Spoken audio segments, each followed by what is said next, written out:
Hello and welcome to this tutorial. In this video I am going to be showing you how to make the 4 coaster set ring pour that I did on my Instagram. Now first what I'm doing, I already have my paints mixed and I am using CraftSmart paints. I'm using their neon collection, and what I used is 1 part paint. In this case it was 0.2 ounces of paint and 0.2 ounces of pouring medium. So what you want to do is use 1 part paint, 1 part pouring medium. And always check the consistency of your paint. Sometimes that will be enough, sometimes that'll be too much, sometimes it won't be enough. So what I do is look for a consistency of warm honey. Now in this first one I am layering colors, and I'm trying to make sure that I stay kind of close to the edge of the cup. Sometimes you'll see that I hit the edge of the cup. What that does is prevent the paint from sinking down to the previous layer that you poured. It'll keep it from going all the way down through all those layers. So now that I have all of my colors layered on top of each other, I finish it off with a little bit of black and I start pouring. Now I'm doing a 4x4 tile here, which is my favorite medium to work on because I love how precise you have to be on smaller canvases. You'll notice that I'm doing some rings here in the middle, pouring very slowly. The faster you pour, the more paint's going to come out all fast and get all discombobulated, mixed up, and you don't want that. You want some clear definition in between your rings. And this pouring slow will help the paint keep separated and your rings will be beautiful. At the end, make sure not to lose any drops in the other parts of your painting. Just got to be really quick. In one of them I accidentally dropped some paint in there, but it turned out very nice, so I'm not too upset about it. Now what you want to do is, after you get your rings poured, you want to give it a minute to settle down, because you'll start to see that some of those colors are becoming a little bit more prominent with allowing it to sit for a second.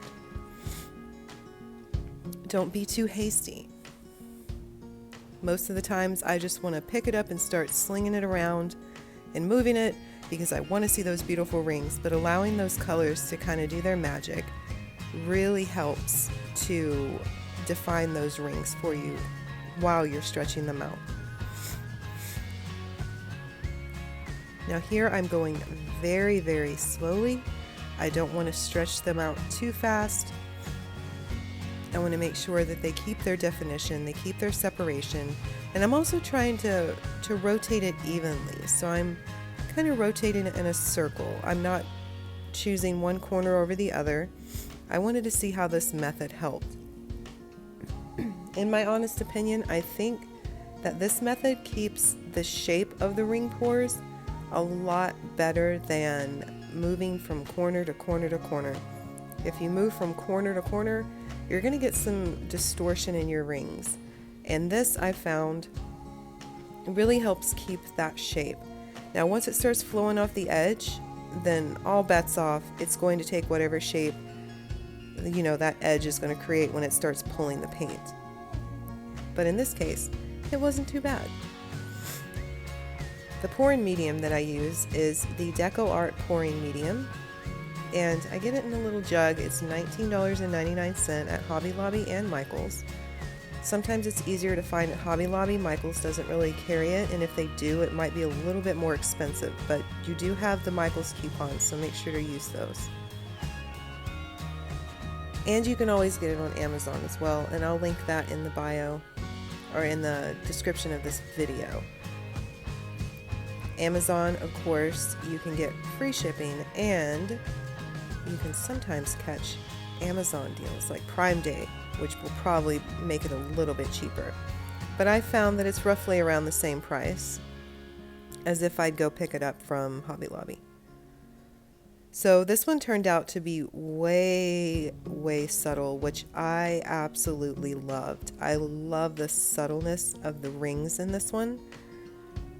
I used a lot more black than I used any of the colors, and I am so happy with the way it turned out. Right now I'm trying to get the middle of that ring off the corner, off the edge. I'm sorry, my finger is all in the way, but sometimes, you know, you got to focus on the art and not the video, and I really wanted this edge off that corner. I wanted the ring off that corner, so that way all you saw was those beautiful, beautiful rings and none of the center part of it.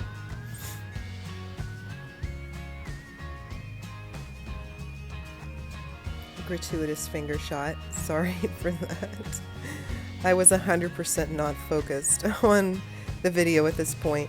I was laser eyeing that ring center and making sure that it moved its little butt off the corner of that coaster, because I just wanted those beautiful lines. And as you can see, I got it off for the most part, and look at those beautiful lines. Absolutely love that one. For the next one, I'm going to be doing the same thing, and I've sped this one up just a little bit because we're just going to be going through the same process. Now, the bottom color in a ring pour is always going to be your most prominent color. So remember that when you're layering your colors. If you want a pink ring pour, make sure you put pink on the bottom. And here in the black color layer, I decided to go a little bit lighter on the black, seeing how it dominated that last one. So added a little bit more yellow. I wasn't happy with how much yellow was in there. And then notice I put a very little bit amount of black, and then loads of green, and then a very little bit of black. I just want the slightest color in between those rings.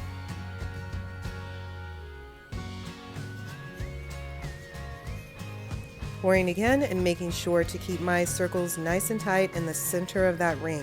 That paint is going to spread out, and your layers are going to form perfectly if you just keep layering that paint right in the middle.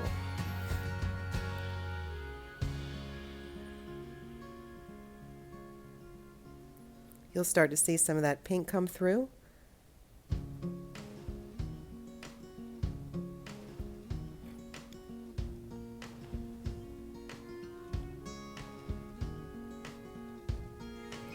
And more pink is starting to come through, which is wonderful.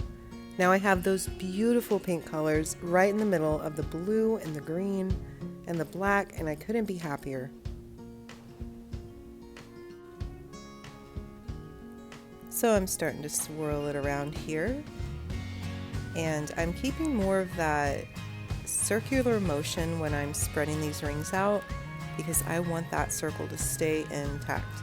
Now you can see in this one where I've accidentally dropped a little bit more than I intended to in the middle of it, but I was very happy with it. It kind of gave it a little feathery effect right in the middle, in the center of this one, and it really tied the green end to it. So I'm not too upset with it. Would I have wanted a perfect middle? Yes, I go for perfection every time I'm pouring a ring pour, but we all know life isn't that way, and sometimes things happen. In this case, it was a happy accident, so I'm not too upset. Always get your edges. Don't forget your edges. You can get so caught up in the design that you forget, oh my goodness, you'll come back and you'll see a big white edge, and that's no fun. So I'm checking to make sure all my edges are good, and just moving that center just a little bit more. I want it not in the center of the tile. I want it off a little bit to the side.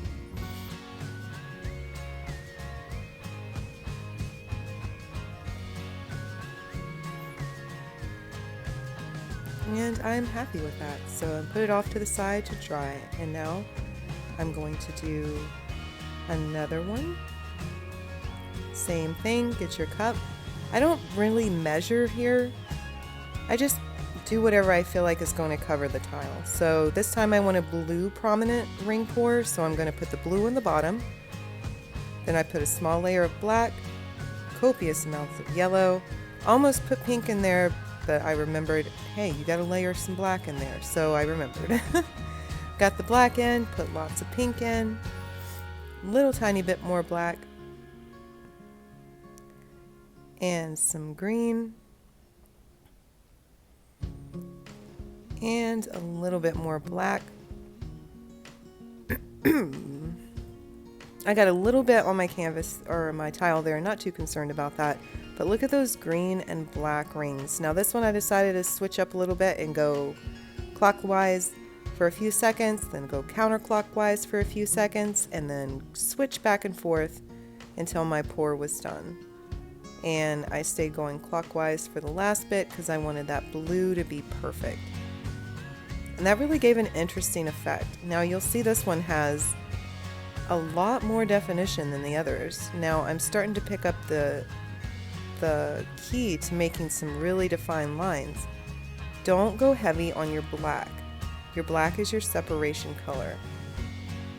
So you'll notice now that my blue rings and my pink rings have beautiful separation, and I only used a little tiny bit of black. So keep that in mind when you're layering your colors. Your black is the divider lines, not a prominent color. So any color that you want to be prominent, make sure you put a lot more than you do your separation color. And that can be with any color, it can be with white. So if I was going to do this a blue, pink, and white ring pour, then I would layer a very tiny bit of white. Just enough to give it that separation. And I am very thrilled with this one. This one turned out beautiful. The separation, the colors, amazing. Put that to the side to dry. Make sure you move it out of your work way. I've had it to where I accidentally poured on top of another one when I was stretching it, so be careful with that. There's nothing worse than being extremely happy with one of your pours and looking over to see that it has dripped onto another one. Now this one is my personal favorite. I have a lot of yellow, very little bit of black, a lot of blue, just a touch of black. I went a little heavy-handed on that one. I was getting so excited about that yellow color. Lots and lots of pink. Tiny drop of black. Lots and lots of green. I'm really emptying it in there. This is the last one I'm doing, so I have all that paint left over. Little tiny bit of black. Alright. Now I am just pouring fast and hard, so you can see the difference here between the fast pour and the slow pour.